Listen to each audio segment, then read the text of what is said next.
Hello, everybody, and welcome to the first episode of Strange Stories for 2026. I am here with Mark Edworthy, and we're doing this live stream, the second live stream for pre-recorded episodes of the series that I did last year.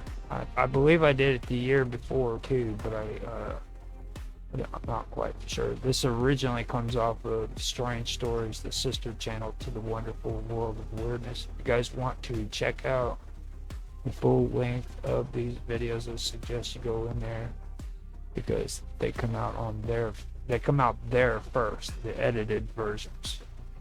The ones that have clean edits and stuff like that. This is the raw or the live stream, which is on the Wonderful World of Weirdness, both on YouTube and Rumble. Check those out too.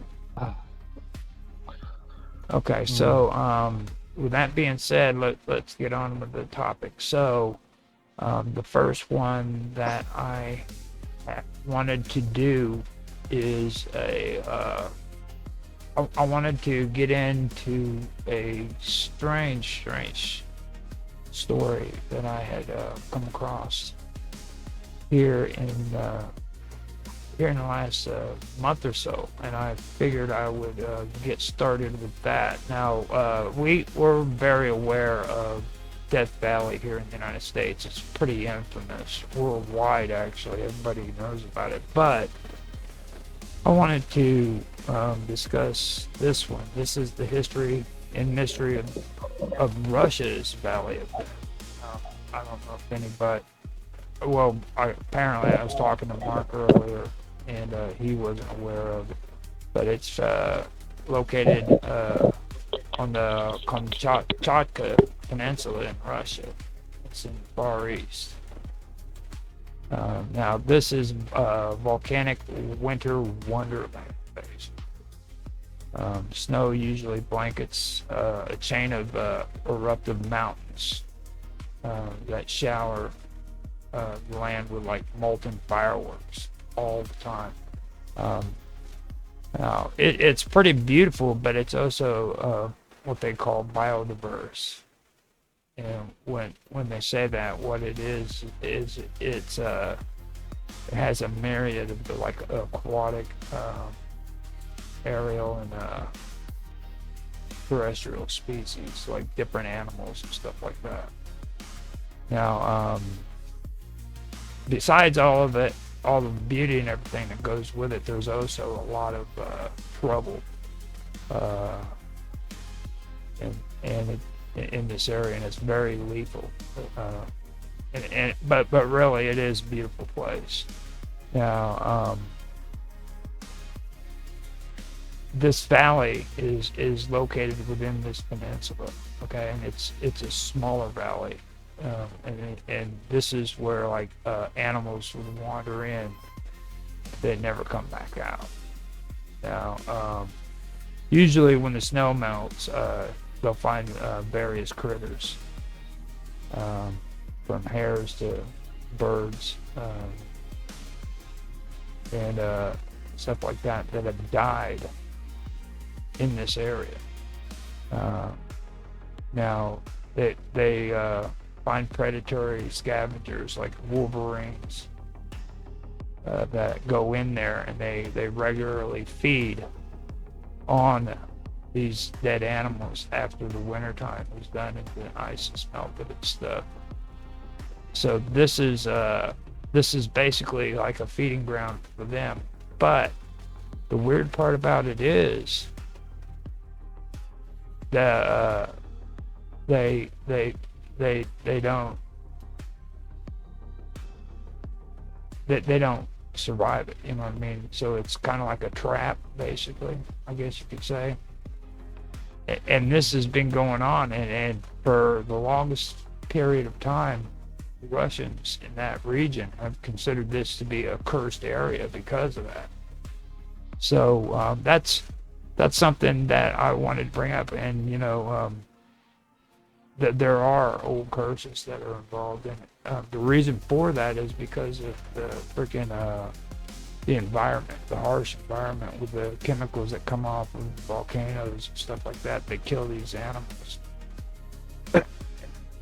And the predators go in to eat, and they themselves end up dying. So, with that being said, wanted to open it up and see what you think about that. Have you ever heard anything about this, Mark? Like I said on before the stream, I think I've heard of this one, but it must have been so long ago that I can't really we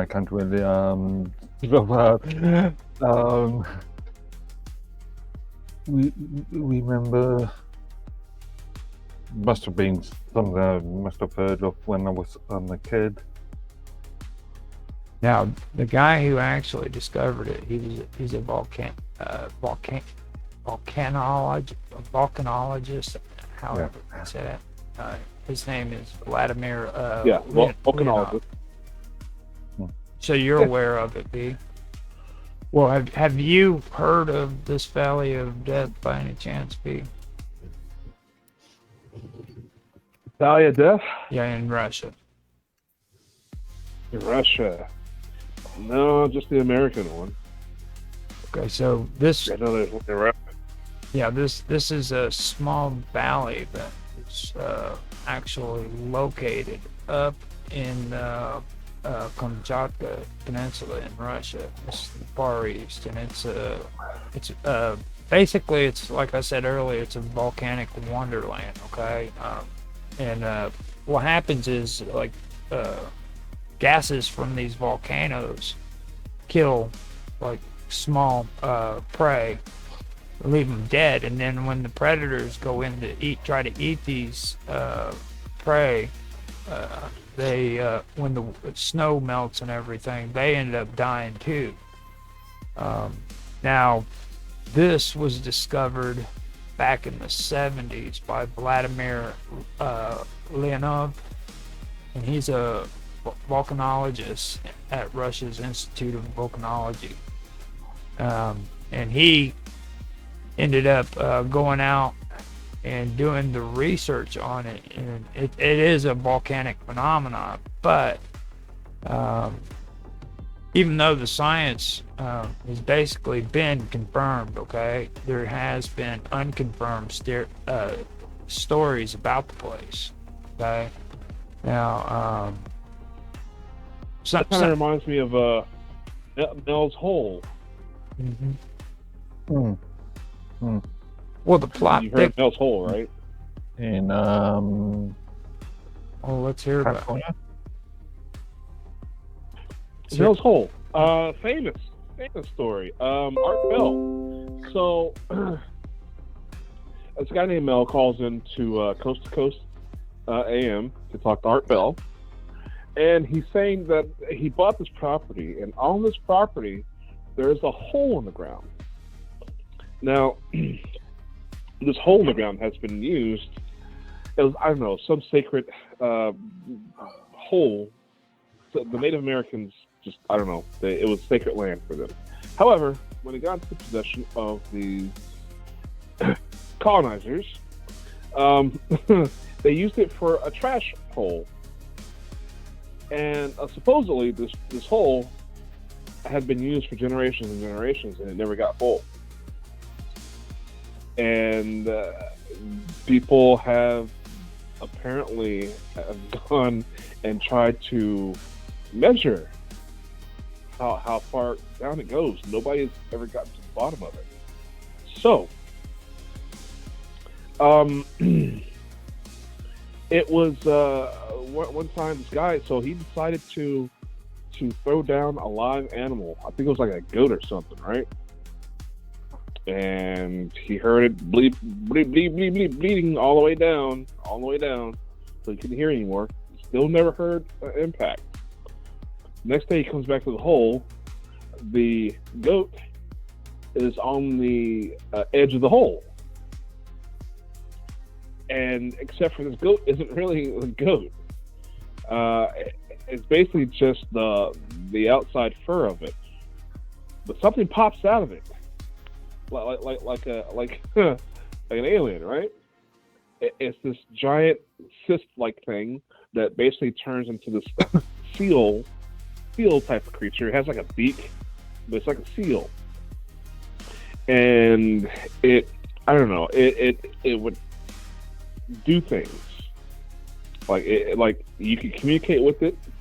It's not like telepathy or anything like that. It was supposedly like just like some pre-existing all knowledge, all knowledgeable communication that every creature knows, and so it started talking, and it can heal, right? It can heal wounds and stuff like that. So this thing had a couple of ice pieces of ice with it. Okay, this ice, well, it wasn't like your normal ice. This ice burned, and it burned everything. So, like, they put it in its furnace, and next thing you know, that furnace went through the floor, and that entire spot sort of became a sinkhole. Wherever this ice substance is, becomes a sinkhole.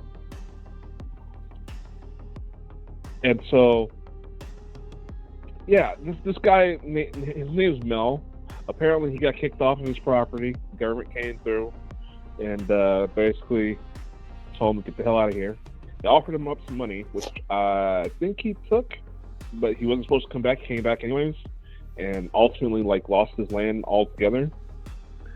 And yeah, everybody's been searching for Mel's hole ever since because the guy fell off the face of the earth.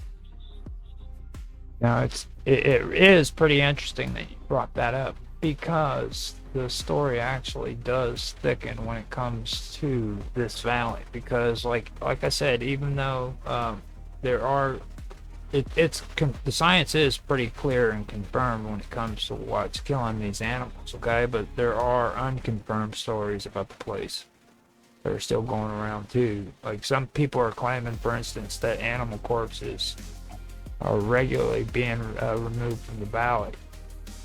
So nobody can really say by whom, you know what I mean? And another mystery dates back to like the mid-1970s with Victor Derrigan. And he's a student of Leonov's, who helped Leonov discover the valley. And he says that Soviet military officials alerted to the valley's existence arrived in helicopter. They took some strange samples and then quickly departed. What did they gather and conclude is what the big question is there, you know what I mean? Like, why did they come out there, take samples, and then leave, and then never said anything about it whatsoever? So that's something that I found that was pretty interesting, you know. And it makes you think, especially with like the story you said right there, and then like this situation here. You know, I've also heard rumors that this is supposed to be considered a cursed area by the local Russians in that area. So. One the point of carcass is, I suppose it could be easily explained if it's an active volcano site. Obviously, you're going to have ash pouring down, covering the area, and obviously you've got animals feeding on carcasses and on corpses. So, I suppose it's sort of fairly easy to explain. Yeah. It's pretty. Well, I mean, the thing of it is, it's a pretty interesting place. Like when you hear about this, you don't hear much about that. You know what I mean about these harsh environments that are up around the world and stuff. So that's one thing that I really did want to get into is kind of go through it and look at it. Presumably, it's very fertile ground. Good farm. If it was made safe, it would be good farming land. Well, I mean, you could, according to what I've heard so far, you could drive for an entire day and you'd still be walled in by volcanoes. they're Well, hyperactive. I know many stories that come out of Russia about mysterious holes in the ground. Well, About those mysterious holes. Yeah, there's tons of huge sinkholes up in, like, especially the Siberian area. There's tons of them. There's some of them they don't know how deep they are, like you were saying, because they just don't know how to. They don't. I'm guessing they just can't find the bottom of it. You know what I mean? So, but yeah, it's pretty deep. They've got a couple of them. Now, I forgot how deep is it that we can dig, actually, according to engineering. Like, there's only a certain amount of distance that humans can actually dig down before we can't dig any longer. Well, if you're talking like over the horizon, a lot longer than us looking down a hole. We can't see without light. So, I mean, if you're talking about a hole in the ground, it's very short distance. No, I mean, like, with mechanically, we don't have the tools to really dig that deep.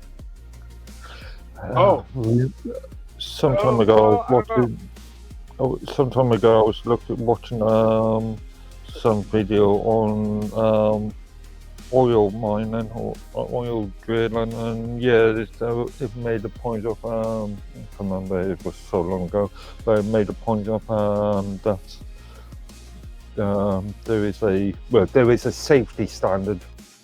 And I think it was a US recognized safety standard on how far you can go down. Well, I mean, like we've actually got a record that's held by they'll call it super deep borehole, and that's actually in Russia too. That reaches 12 kilometers down. That's 7.6 miles. That's like 7.6 miles. Yeah. Okay, and that's the deepest we've been able to go. I don't know, man. Because of gotta extreme think about temperatures. Yeah. Yeah, you got to think about secret government projects, though. You know, that's just what's told to us. We don't know if these a-holes reverse engineered some spacecraft to go to the center of the Earth. Why do you think government just because things like oil mining is conducted by private sector companies, not state-controlled agencies? Yeah, but the government doesn't have to tell us anything. That's different. And they have I think you put a little bit too much, emphasize a bit too much.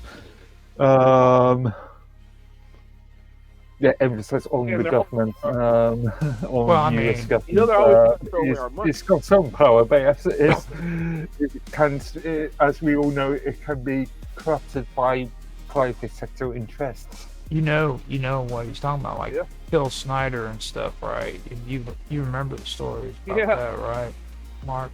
Oh yeah. Like Phil Snyder's claims that aliens had deep underground. The Antarctic sort of aliens in the center of the Earth. No, this is here in the United States. Like I was just thinking, what was it, Jules Verne? Yeah. It's in the center of the Earth. Well, Jules Verne, I mean, that was a fictional book, man. We're talking about aliens. Yeah. Let's get serious. Well, that could be fictional as well. You gotta be like that Sergio guy. Yeah. Aliens. You gotta have like messed up hair. You gotta say aliens. Oh, Nancy, dude, freaking she made a post the other day. Like, she has this interesting take on people when it comes to UFOs. You know what I mean? Like freaking ancient aliens. What's his name? The guy, the old guy. She said she met him actually in like a freaking he seemed to be an egotistical kind of a person. You know what I'm saying? It's like I got a kick out of it because Nancy's always. I mean, she doesn't hold back when it comes to that stuff. You know what I mean? And it's like freaking. I forgot his name. Eric Von Danken or whatever. Yeah. Daniken. Yeah, Anakin. yeah, Yeah, there you go. You know. But I mean, it's like, and you know, I don't understand why when people have a hard time with it. Whenever I mention like David Icke and how they only care about freaking bums in the seats, like Mark always says. You know what I'm saying? Like they don't really care about any of the stuff they're talking about. They just care about making money off of it. You know, so. I have been. Michael Jackson said it best. Don't care about us. Mm-hmm. I do have to say though, freaking David Icke has been doing a lot better in the last, I'd say, since he got his YouTube back on in the last 6 months. I'd say he's been coming out with a lot more serious stuff when it comes to all that. So. I've been a bit and been well aware of Ike. I tried to steer away from him because he has been known, let's say, not to be. I'm going to put it nicely. Unconventional, let's just say. So, with what we came across on the coal borehole. Now that one is 7.6 miles deep, like I said, but they stopped due to heat, and that heat came up to 180 degrees Celsius in pressure, and they didn't reach the mantle.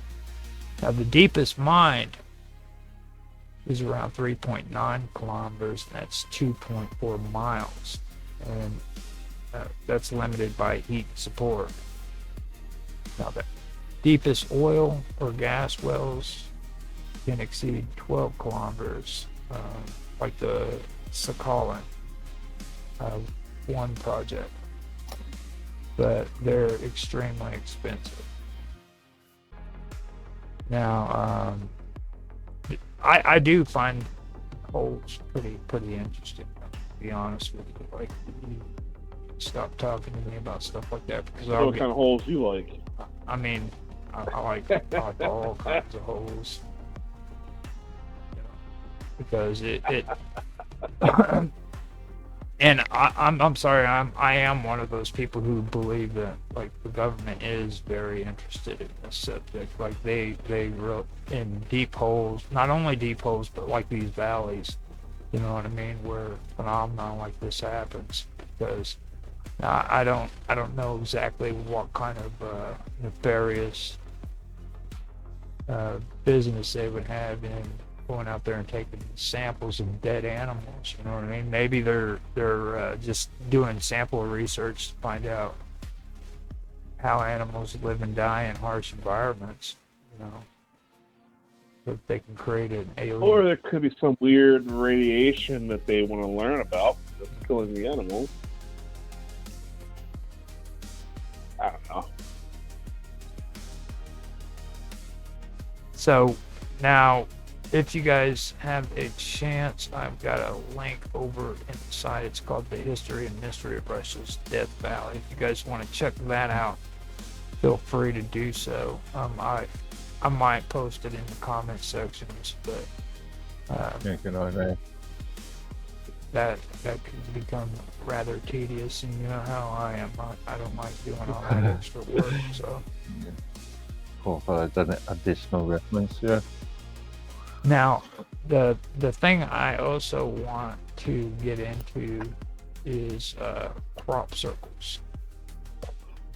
Now, this one is another one, and a lot of people like to just sign it off as hoaxes and stuff, but I find the topic on crop circles probably the most interesting out of all of them, because most people who think that a lot of these crop circles are hoaxes don't really get behind the story behind it and do the research, you know what I'm saying? Because you can always tell what a hoaxed crop circle is and what an authentic one is if you go out there and you look at them. Now, the first time that a hoaxer came in and started talking about hoaxing it, it was back whenever crop circles were just starting to be mentioned, okay? And it was two crazy old dudes went out there with freaking a board and rope and started crushing down crops and pretending like they were the ones who did it. And it caught on and it spread all over the place. It's like, oh, it was just those people, those two guys, they did this hoax. But then all of a sudden these crop circles started appearing in multiple places in different parts of the world, you know what I mean? So these two old guys apparently were traveling around the world creating these crop circles, you know what I mean, and creating these hoaxes.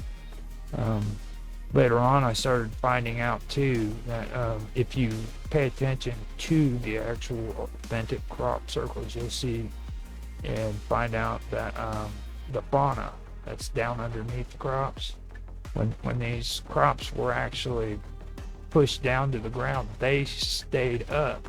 They weren't crushed down like they would have been if somebody had walked over them with a board, you know what I mean?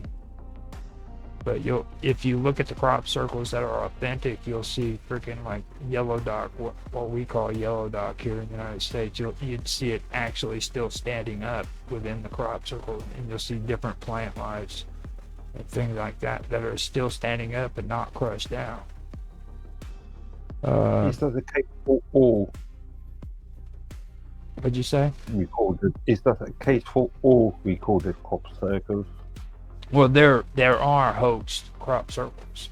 Yeah. You know, there are hoaxed crop circles. They have been found, but that's how they have figured out how to determine if their crop circles are actually hoaxed or not. And then another thing that was interesting, and I brought this up on Nancy's show too, was when you take the boards on top of these crops and you crush them down, it causes damage to the stems. Now, on these authentic actual phenomena, the crop circles that aren't hoaxes, these stems aren't damaged. Okay. Not only are the stems not damaged, they show signs of microwave radiation as well. Mm-hmm. As a matter of fact, there's different kinds of frequencies. I've heard that it's actually affected the phones as well, with people who've gone out to look at them. Like it would literally kill their phones, drain the batteries and stuff like that. So I did find that pretty interesting. Drain the batteries will just kill the phone. Now that I don't know Because for there's sure. a difference. Yeah. I don't know that for sure. I don't know the technicalities behind that. I should probably get more specific about that. But I did find. Yeah, exactly. How has the phone been affected? Because coming from sort of IT engineering background, I could demonstrate multiple ways of kind of having a phone die. I mean, from burnout on chips to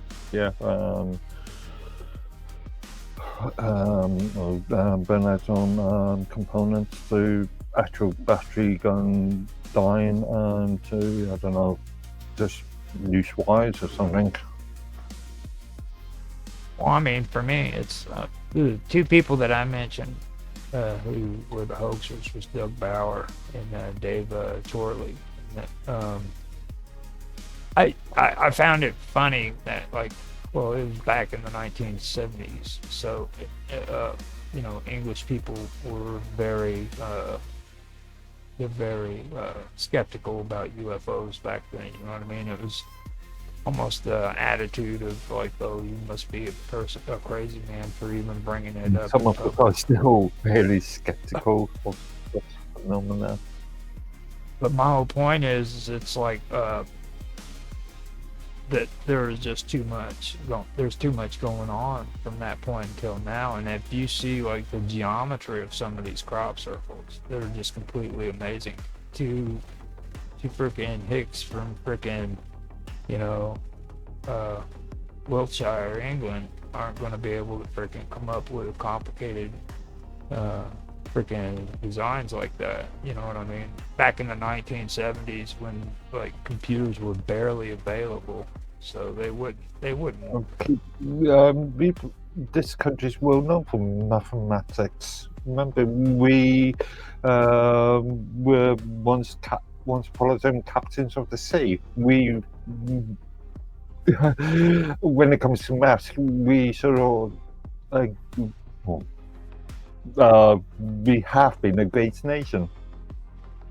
Well, I mean, your farmers ain't all like into math, are they? Like, they don't run around talking math equations and geometry, do they? Not the majority of farmers, no.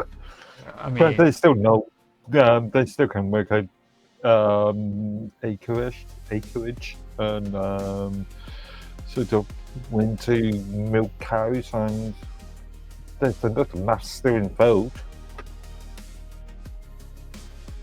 well, I mean, another thing that I take from a lot of this too is like I like the watch it stream. It's called New Thinking Aloud, and they had this one woman over there. She's really cool. She's into paganism and mysticism, and she looks at it from a parapsychologist's point of view.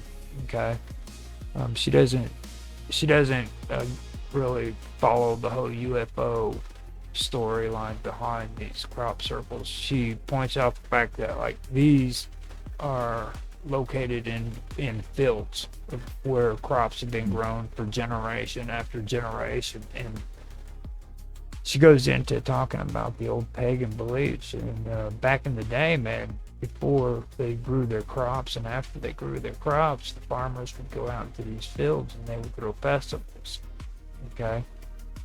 Now, as time has gone by, these festivals have died off, and she proposes that maybe these are old. She proposes that these are old, ancient spirits, maybe, or consciousness that actually are creating these patterns, and that's the reason why it's hard for people to put their minds around it, because the first thing that pops into their head is a UFO or aliens from outer space did it. You know what I mean? But what if it isn't that? What if it's actually that on a parapsychology level? You know what I mean? Maybe it could be the consciousness of the actual freaking Earth right there in that area. What's your guys' thoughts on that?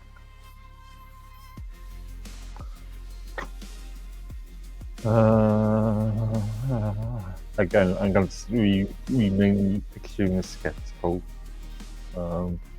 Just because somebody comes up with a theory doesn't mean that theory is true. Where's the evidence for said theory? Well, the evidence is in front of your face, dude. Like, I mean, I think you know, you could be. I think you could be in danger of jumping to conclusions. Okay, so you're trying to tell me that there are no crop circles? No, I'm not saying that. But you are saying just because there's crop circles, it must be. I don't know. Or ancestors, or aliens, or blurb, or without coming up with any concrete evidence for such a theory. Well, I mean, just because something's there doesn't mean that doesn't automatically mean that an outlandish theory is true, or a possible outlandish theory is true. well, I mean, you follow the camp though that believes that two old men are freaking traveling around the world like Santa Claus was Santa Claus, and and creating hopes so that the world will give them attention. I mean, that's kind of ridiculous. And it all goes back to the geometry too. Like these are complex freaking geometry. You know what I mean? Like you're telling me that people who are freaking into like really complex geometrical. But look at the sort of what I can't remember what they call now. The chalk sort of drawings that you find in various parts of northern England that have been here since the Mesolithic era. At one time, you guys even believed in old England they had a documented cases where there were people who believed that there was a creature that went around and it stomped down the crops. Okay, what was it? It was like a crop devil. It would go in and it would stomp down people's crops, and they would report it to their magistrates, and it actually got into the documents at one time, I believe. I forgot what they were called though. Yeah. They used to say that they would come in and stomp down their crops, and this was back in like the 1600s.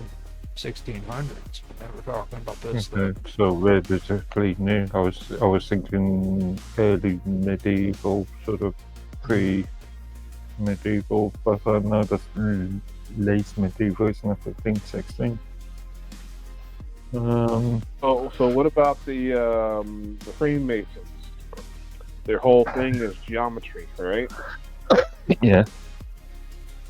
Circle, the compass, the square, the G. I mean, I know. Yeah. I don't know. I got a weird story though. So I came back from So you believe that the Freemasons are the ones going out there and creating these crop circles? Well, you know, I And for what purpose? I wouldn't, because they're mysterious. I wouldn't put it past them. They want to be mysterious. They want to control people. You know how we've had the discussions on, iconography and logos and how they control people, symbolism, how it controls people. Could be something to just, because it's so beautiful and perfect with the technique that some of these guys uses. Yeah, you kind of have to question, hey, where did this come from? So I mean, I don't want to say it's not possible. All I'm saying is I don't have a belief one way or another, but it just could be. It could be aliens. It could be the government. It could be, hell, it could be leprechauns for all I know. But it's happening, right? Still? Now, Crop circle? I pulled it up. Now, it's actually one of the most well-known and earliest recordings for crop circles, and it happened in the 17th century. It's English folk tale, and it's about the mowing devil. It's in 1678. In 1678, a pamphlet was published in Hertfordshire, England, titled "The Mowing Devil" or "Strange News out of Hertfordshire." Now, this tells of a farmer who refused to pay a laborer to mow his field at a fair price. Enraged, the farmer declared he would rather the devil himself mow the field than pay the man's rate. So that night, the field was found mysteriously cut down, perfectly flattened, as if done by fire. Yet the stalks remained unburnt. So that right there is what I was talking about when it comes to the folklore that goes back, and this goes all the way back to the 1600s.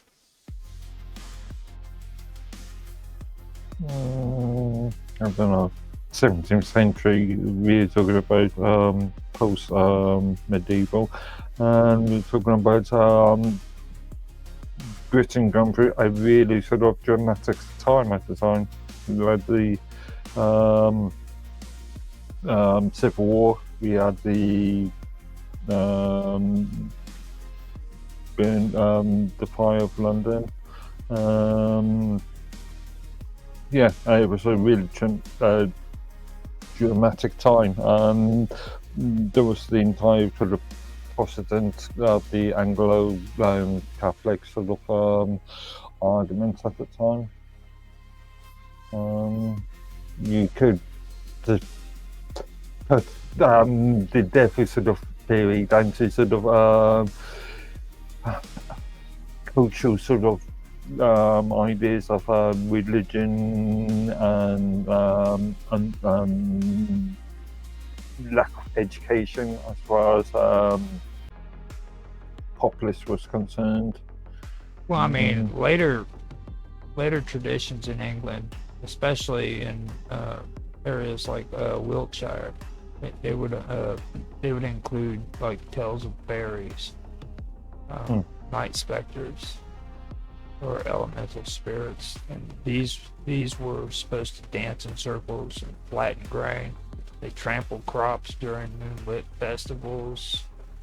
They left signs of punishment or warning on the land tied to basically moral failures from the people who owned the land. You know what I mean? So you like, it had a lot to do with myth and everything, but it was mentioned, and it's like it seems like it's occurred over and over again. This isn't just something that has happened because now all of a sudden we found out, mysteriously in the 1970s that there's crop circles. Apparently it's been happening, but it didn't get recognition until the 1970s. You know what I mean? That's the way I'm seeing it. Because especially when it comes to the fairies and the circles. Folklore in a relatively small country like Britain would be told beyond the county or the area, and we'll just expand, and that's how you sort of myths are created. But it's not. Especially when it comes to England too, because it's like they really did believe in well, first of all, they believed that land was sacred, and it was also spirit inhabited, and if you did wrong, that these malevolent spirits could punish you, you know what I mean, for doing something wrong or being immoral. And hence why we became hence the creation of Anglican Church, to remove some of these A, Catholic and B, pagan sort of concepts, theories. Well, I think beliefs. That's an atrocity. That's something that they need to really. Well, see, this is kind of like desecration of sacred objects. It's like if and this is one thing I even have to freaking give Muslims more credit for above Christians, because like even with the church, the cathedral that was in Byzantine, what was that one? The big one. It was the first church that was ever created. It's huge too, or it's the first cathedral, I should say. It was taken over by the Muslims after the fall of Byzantine king. Constantinople, Constantinople. the Eastern Roman Empire. Yeah, Now, when the Muslims took that cathedral over, you would think that they would go in and they would desecrate all of the stuff that was in there concerning the Christians, but they didn't. They just covered it because they don't believe in desecrating sacred writing and sacred paintings. You know what I mean? again, it depends on which text you're talking about. When you're talking about Islam, remember Islam is got several different sects in it. Well, I mean, with getting back to this though, like fairy rings and elf circles, okay? You know, you know how long that's been in England. I mean, and what that basically is perfectly circular patches in forests and fields, you know. When you were at school, or even if you do any sort of arts and maths these days, you've used a compass in your time, haven't you? A two-pronged drawn implement. You're talking about circles, right? Yeah. Well, you need to understand something about fairy rings, though. They're tied to curses or banished time. Banished time. See what I mean? There's a parallel there, man. Yeah. I mean, I've read some of the stories about these fairy circles, man, where people were supposed to have disappeared and time went by so fast that the ones who did come back from the fairy circle actually died shortly after because their body couldn't handle the time shift.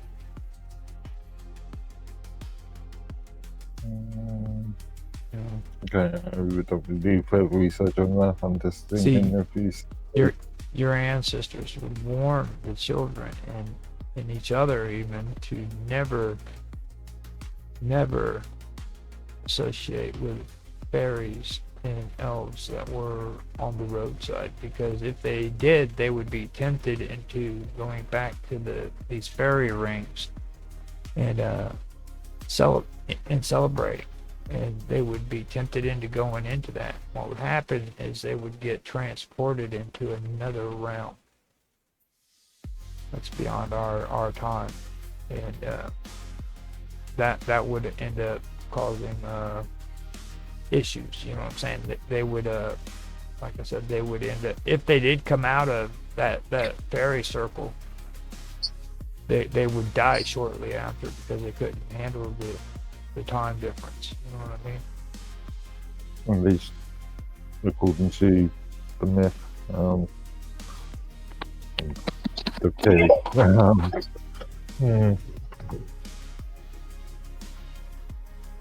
So, Hello. hey, what's up, Otto?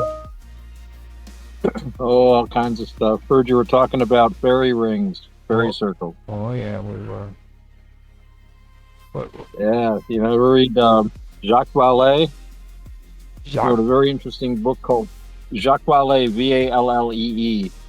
He wrote a book called Passport to Magonia, and he pointed out something very interesting about fairy lore. You know, about the elves, fairies, and whatnot. He said it's the only example of time dilation. He said this is something we didn't understand until Einstein, but the idea that time passes differently under different circumstances. You know, like the twin paradox. If you have twins and one leaves the Earth and travels at super high speed, like close to the speed of light, his clock slows down. So he thinks he's been gone for a month. When he comes back to Earth, his twin has aged 10 years. And this is something that, like I say, only with Einstein did we have this idea in the modern world. And yet here's a description of it from ancient days, from like the Middle Ages. So that whole fairy ring thing, that could be an Einsteinian time thingamabob. I was trying to explain it to Mark Edward, but you know how stubborn he is. It's good to keep it skeptical. I know that's the reason why we love you, Mark, because you are our skeptic. You keep things real. Fair enough. Now, B, I think he's kind of spooked about the situation because we're kind of going into the scary area. You guys are talking about fairies and stuff. You guys are talking about fairies and stuff. Hoping that you don't offend anyone from the LGBTQZHY community. Well, I mean, that's as Conan, as the endings of all Conan movies said, that is an adventure for another time. You know what I mean? So now I do find the whole parapsychology take on this subject with crop circles to be a lot more interesting, to be honest, than what I do with the whole UFO aspects of it. If you guys ever get a chance, go in there and check out New Thinking Aloud. He has a lot of cool people on there, and this woman is probably one of the most coolest parapsychologists I've ever listened to. From Wells, I believe, is what she is. I asked old John if he would possibly reach out to her and see if she'd be willing to come on to the show. But that was a while back. But I would love to have somebody come on to actually talk about that, because it's really is a fascinating subject, and she does bring up good points. Like, these fields was where freaking festivals were held for the crops. That's something nobody in the UFO ufology areas seems to recognize, or they don't mention it. You know what I mean? Well, I mean, yeah, you have worships to different gods and deities via our crops. I'm thinking that maybe that's the way the aliens communicated back to us. I don't know. Good. Maybe. So you guys done with this topic? Because I mean, I love talking about this, but I mean, I'm really ran out on. Well, recently, what you want to talk about crop circles? I recently got a Manscaped kit. Well, let's not talk about your Manscaped kit. But let's talk about the next. Weird stories. Let's talk about this next topic. Now, Okay. this one is actually pretty interesting, and it's been around for a while. Here lately, I've been getting into computer science a little bit more. Actually, it's been like a year, but year and a half maybe.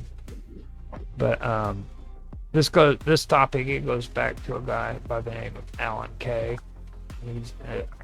He's known as a computer scientist, and he pioneered work on object-oriented programming and windowing graphics, user interface, UIs. It's design, and that was with Xerox PARC, P-A-R-C. He led the design and development of the first modern windowed computer desktop interface, basically. Okay. Well, I think you're referring. That's the guy to blame. I think you're referring to the GEM project. I'm pretty sure it was through Xerox. Yeah, I think you're talking about GEM, which was a start out as the graphical user interface for CPM. Mm-hmm. Yeah, I think. What was you getting ready to say, Otto? Oh, I wasn't getting ready to say anything, but I'm always ready to say something. Oh, okay. I thought you was getting ready to say something. I was just thinking about going to get your. I was just thinking about going to get your car fixed, where somebody says it'll take 20 minutes and it's 3 hours, but that's another. Yeah. But it's still not fixed. but that's okay. When you showed me all these things happen for a reason. Yeah. When you showed me that picture, I was like, oh, dude, because I had a horrible experience down in that area, freaking vehicle. This time of the year, if it wasn't for my dad and my freaking my nephew's dad, I would have been screwed because my entire wheel just collapsed. I pulled into your car, based on the footage you gave us, your car was a write-off. It was. No, that was now. I'm talking about like back in the day, like a while back. Like it was freezing out, snow, ice, everything. It was maybe about 10 degrees if I was lucky. And I pulled in to work. I was getting ready to get out of the car. The wheel just literally collapsed. The whole hub and everything just broke. And they had to come all the way. That's crazy. I know a guy. He had gotten some brake works done, and he was going down the highway.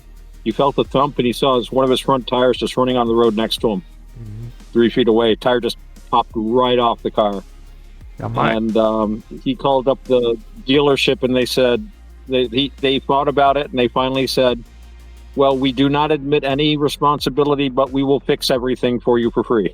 That's the only said, okay. And we didn't do it, but we will fix it. You know, it's like, all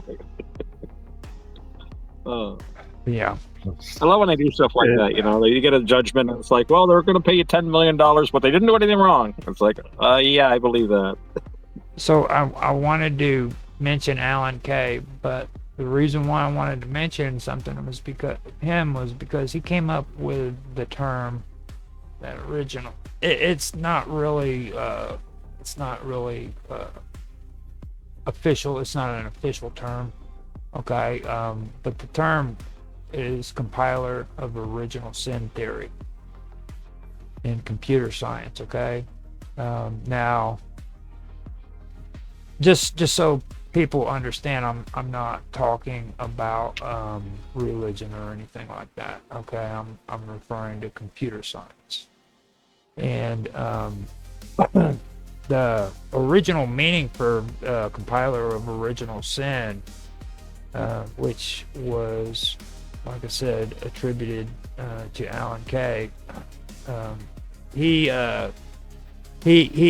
came up with the idea that too much energy went into translating languages and not enough in rethinking how humans should think with computers. You know what I mean? He put a lot of the blame on compilers as translation machines. Now, this is something actually Mark Edworthy should be really happy to hear, because he really hates AI. Okay, and hate is a bit strong. it's not. The AI knows, Mark. The AI knows, and when it takes over, you're going to be on the run. The drones will be following you across country and be hiding around Stonehenge. Yeah. I don't hate the concept. I hate how the term, the phrase, artificial intelligence, is being now manipulated. It's being used when it's in quite a few cases it's not relevant. It's not Now, just before we go on, let me also point out it's a marketing term. It's a marketing term. This is also like the Holocaust. This is also the area. This is also the area where Mark Edworthy's head almost exploded when I had the last conversation with him.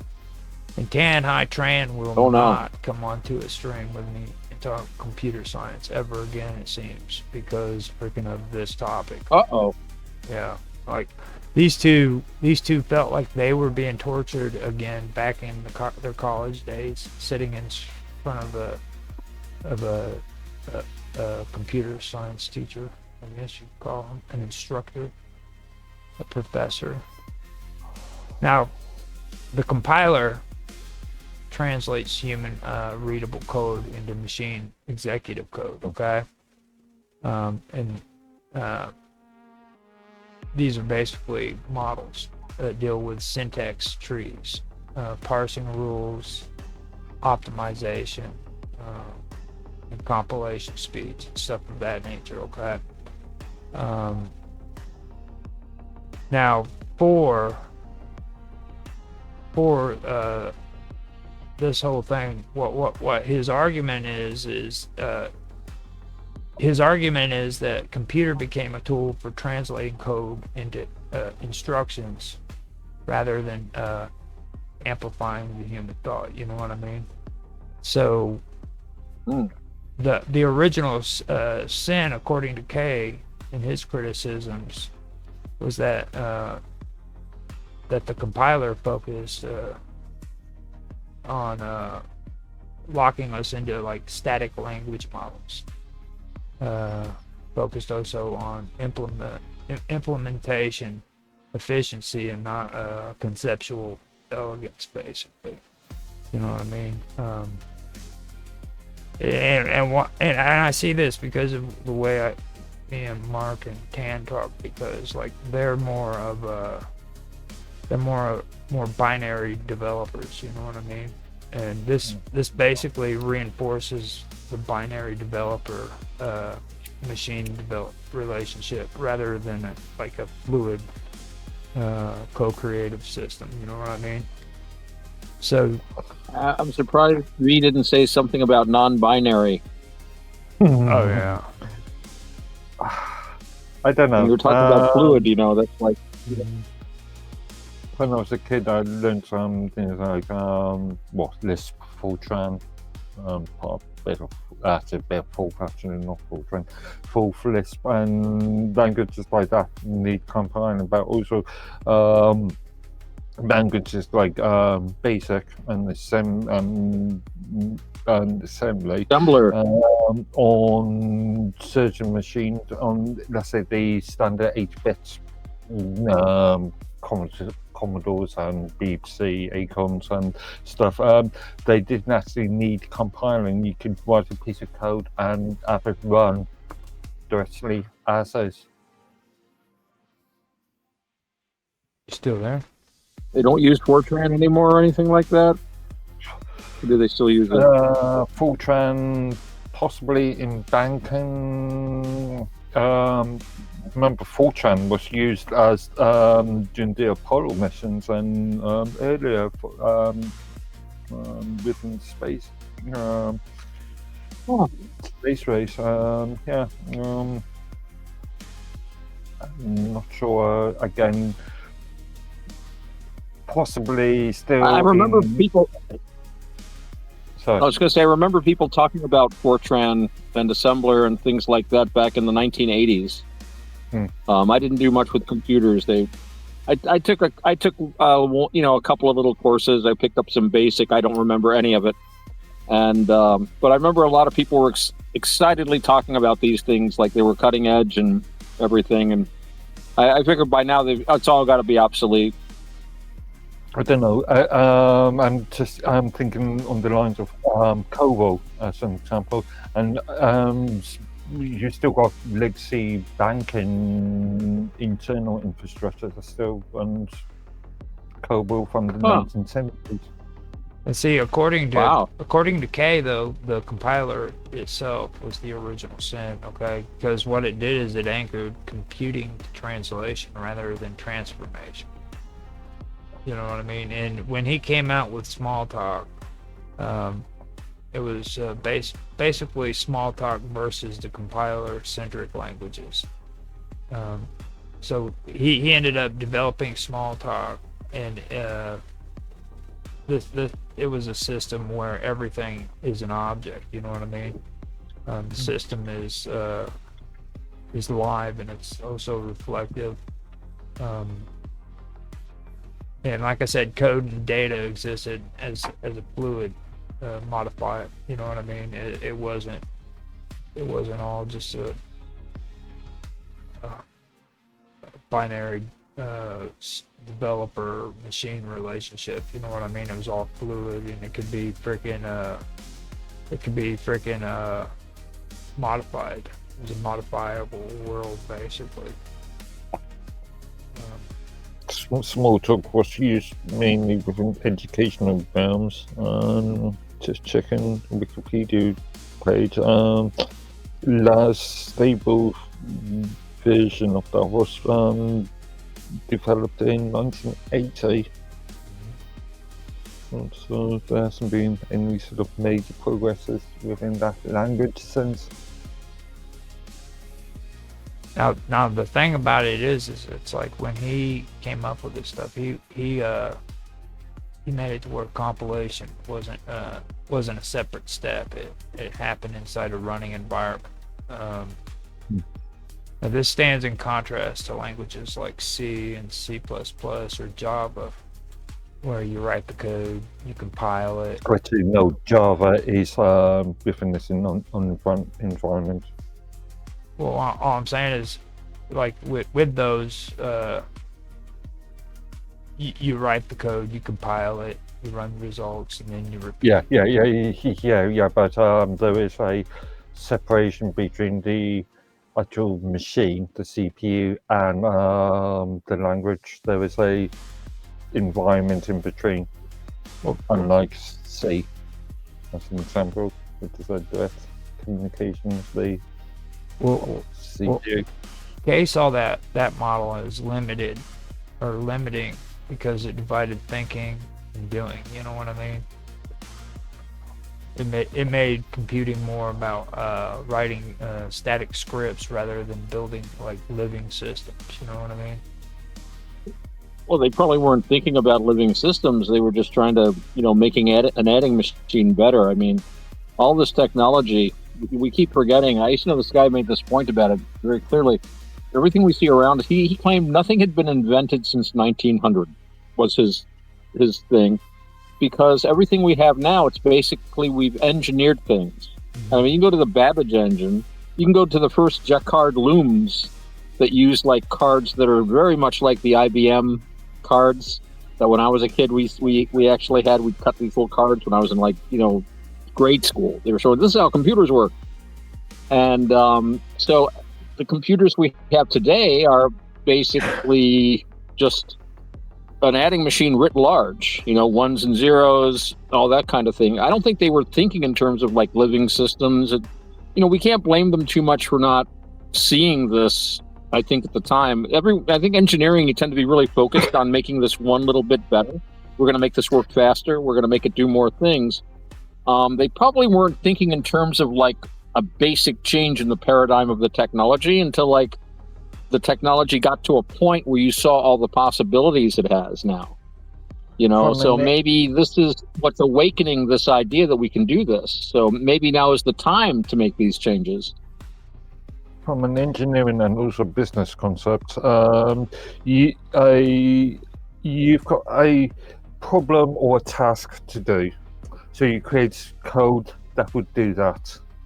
And then maybe at a later point, you might optimize that code for more efficient usage. But let me. But you are only creating code for the specific task. I was actually going to get into that when it comes directly to you, though. Like you're defending this kind of behavior, but at the same time, you're creating your own enemy, because the same thing you despise is exactly what we're talking about right here. This is the beginning stages of what you would later despise when it comes to artificial intelligence. Okay, this has to do with syntax trees, parsing rules. Right, that's what it all comes down to. AI, what we call AI, LLMs, all of that, it comes down to nothing more than language models. Okay, that's it. I would say it's just large language models and so-called artificial intelligence. It's just and an OR rule.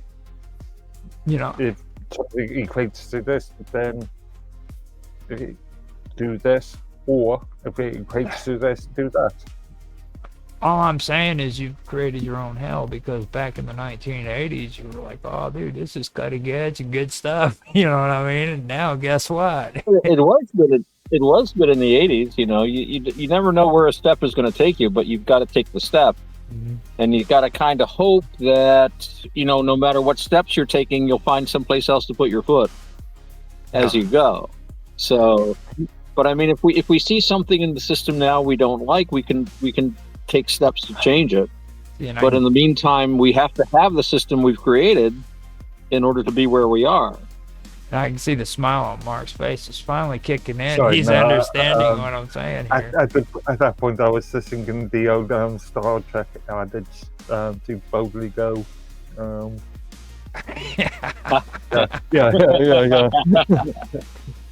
Well, I have got to end the show here, because here in a little bit, Naroki is wanting me to go on to his show. So, I just wanted to go through these 3 topics and maybe do that and do a cover show for Auto, so that later on we can reschedule to do your show and yes, definitely do something. And I'm really glad that you. I mean, even though you had problems, it could have been worse. You know what I'm saying? You could have been driving when that stuff happened. Yeah. So I'm kind and you know, these things are all for a purpose. You know, these things work out, I think, in the end. Okay. And our show will be all the better for it when we do it. And we will have That's another what she show. said. Oh God, he's gonna use my words against me. Okay, so before we leave, you guys want to give your socials so that everybody knows how to find you. You know, start out a B.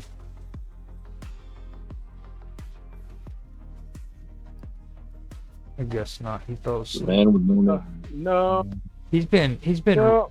Field Talk is on hiatus as well, just like my show, for a damn good reason. So, I don't know. If anybody wants to talk to me, they'll have to do it to you guys. Okay. So, Yeah. You can find B on Rogers Hub on Teams, and if you guys need to find him, just reach out to me and let me know that you want to talk to him, and I can set it up for you guys can meet him. So, that being said, how about you, Otto? Where do people find you? I was going to say, you know, you can find V at his house. You can find him on the street sometimes, and he's at the store. So keep your eyes open. You never know where you'll find him.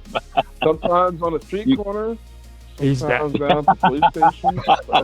Making a couple extra bucks, you know. putting flyers up at the grocery store too. He's trying to tell me Oh, yeah, I need there to you go. start like making flyers and taking them to him and Mark both. I'm like, I'm not taking freaking flyers of my freaking show and putting them up at every grocery store. Why not? When my brother's book came out, my brother had all these flyers made up for his book, and we sent Bob like a whole stack of them, and she walked all around New Zealand putting them on people's windshields and things. I don't know if you got any sales from that, but Yeah.